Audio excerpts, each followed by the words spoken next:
Okay, so we've created our development page. This is an idea of what we want our website to look like. We could add more parts to this, but I think this is enough to get us started. We've got a navigation bar, we've got a section for all of our content, we've got our footer, did some nice color styling to it.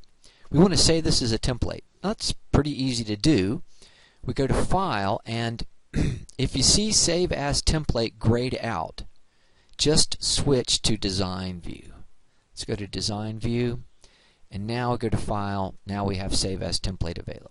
So I'm going to choose to Save as Template. And Dreamweaver wants to know what's going to be the name of our template, and we're going to call it, wait for it, Template. T-E-M-P-L-A-T-E. And then just click on Save. When Dreamweaver asks if we want to update links, it's very important that we say yes. This is now saved as a template. If I go to my Files tab and look, I see I have a new folder called Templates, and that's where my template folder lives. Okay. So the next thing we want to do is we want to add an editable region to this section, right? We have this section. Remember our section ID section? What we do is we remove this placeholder content. We can drag over it. I can also go to code view. Let me go to my source code. We're looking at our navigation code. Let's look at our source code. Okay, here we go. So I want to create an editable region, and if I'm in Design View, here we go. I've got my section content highlighted. Let's switch over here. We can see that it's highlighted down here as well in code view. Content for new section tag goes here. I'm going to switch back here to Design View. There it is. Now we're going to delete that. We don't need that. So I'm just going to hit Delete. And now I'm going to insert an editable region. So we do that by going to Insert, and we go to our Template menu, and we choose Editable Region. And Dreamweaver says, what do you want the name of this to be? And I'm going to call it Main, M-A-I-N, and then Content, C-O-N-T-E-N-T. I'm going to say OK. So let's switch back to code view and see what this looks like. So now we have inside of our section ID that we were looking at before, we've got this special tag that's been added, and it says Template Begin Editable. So you'll see that when we start working with our different web pages, that the only part of our individual web pages that we can edit is what's inside of these editable regions. And this is explained in more detail in the optional textbook, Adobe Dreamweaver CC. This is the editable region that we've created. Templates have to have an editable region. There's no point in having a template without an editable region. What we do when we create a template is we lock all of our web code for the navigation and the footer.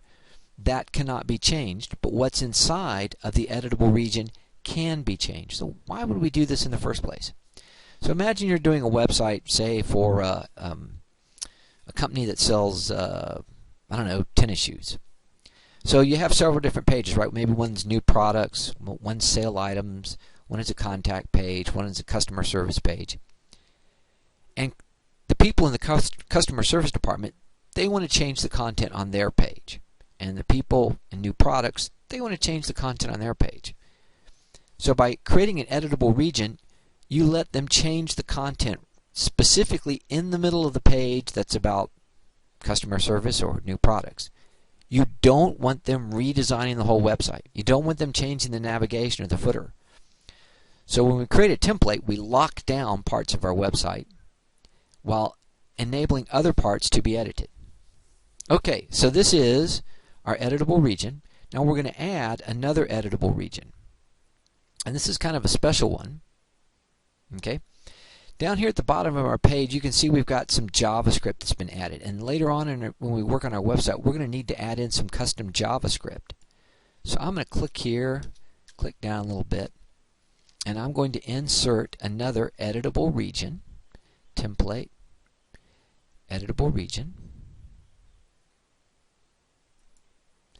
And for the name of this editable region, I'm going to call it add script, because I'm going to use this region to add additional JavaScript. We're going to be doing that later on in the class. Okay, so let's say OK. I just want to clean this up a little bit.